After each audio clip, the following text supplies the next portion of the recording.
Лакиджон Курли Шримп. Новинка 2025 года. Оригинальная силиконовая приманка, совмещающая в себе черты двух разных типов съедобной резины — классического рака и двуххвостого твистера. Производится из мягкого силикона. Внешне реалистично напоминает маленького рака, у которого до мелочей прорисованы мелкие детали тела вплоть до выпущенных глаз.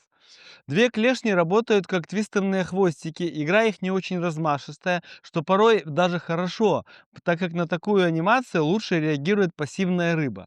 Кроме того, неразмашистая работа коротких хвостиков не позволяет им захлестываться за открытые крючки джиг-головки или двойника. Кроме клешней, впереди имеется два усика, также создающие колебания на проводке. Выпускается лакиджон Curly Shrimp в двух размерах — 2,3 дюйма, 5 и 7,6 см соответственно. Оба лучше всего подходят под оснастку на офсетном крючке. Офсетники надежно держатся в толстой голове приманки, а жало крючка плотно прилегает к телу. В крепких местах его можно спрятать в спинку, так и проходимость станет лучше, и сползать силиконка не будет. Подойдет как классическая шарнирная оснастка, так и джиг-риг. Рекомендованный вес грузов для 2-дюймового Curly Shrimp — 3-6 граммов, для 3-дюймового — 7-12 граммов. Размер офсетников подбираем таким образом, чтобы жало выходило в районе глаз приманки.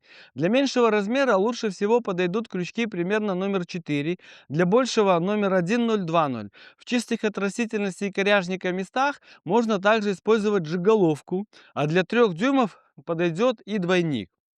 Силиконовый рак Лакиджон Curly Shrimp дает возможность эффективно использовать всевозможную проводку.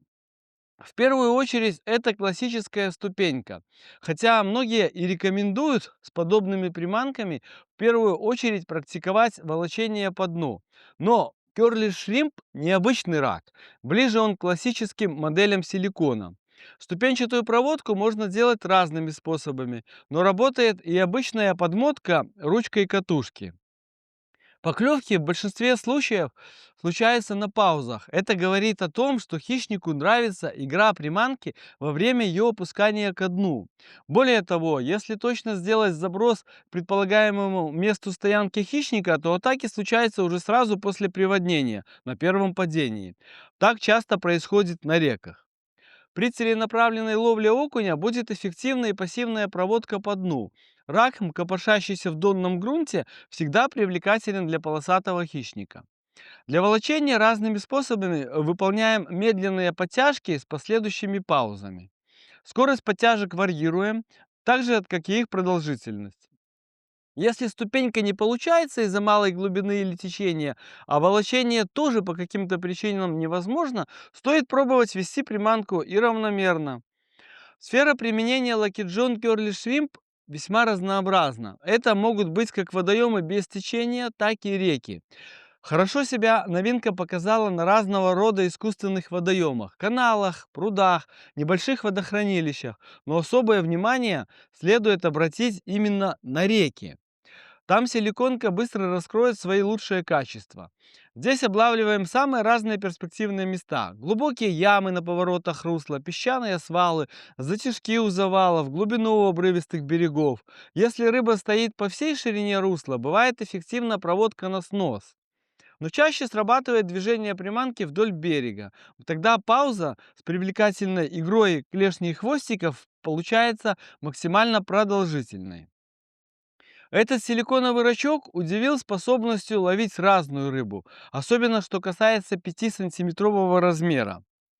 Изначально можно было предположить, что Curly Shrimp 2 будет в основном окуневой приманкой, но на практике оказалось не так. Кроме разных по размеру окуней, небольшая в целом силиконка ловила и приличных щук до 3 килограммов. Также на Curly Shrimp 2 неоднократно на реке были поклевки головля. Атаковал рачка этот белый хищник по классике джиговой ловли на долгой паузе в глубоком месте вблизи перспективного укрытия, затопленного кустарника или дерева. А вот Curly Shrimp 3 в значительной степени оказалась щучьей приманкой. Ловил этот размер хищницу как на ступенчатой проводке, так и на равномерной. Последнее часто случалось на реках. Можно предположить, что по судаку этот рачок тоже хорошо себя покажет. Ну и крупному окуню придется по вкусу. Цветовую палитру лакержон Curly Shrimp можно охарактеризовать как ничего лишнего. В ней представлена основная классика лакеджоновского съедобного силикона. Заметные цвета в первую очередь используем для сумерек и пасмурной погоды, а также для воды с плохой прозрачностью, а натуральные и темные для лучшей освещенности и прозрачности. В мутной весенней воде рек и каналов самыми рабочими оказались расцветки С-13 и С-14. Ловились на них щуки, окуни и даже головли. Были в таких условиях также поклевки на темную внешне, но хорошо заметную в воде окраску С-19. Фиолетовый цвет С-64 тоже может удивить. Ну и, конечно, с расцветками стоит экспериментировать. Да, и с подачей приманки тоже. Силиконовый рак Lucky John Curly Shrimp как раз хорошо для этого подходит.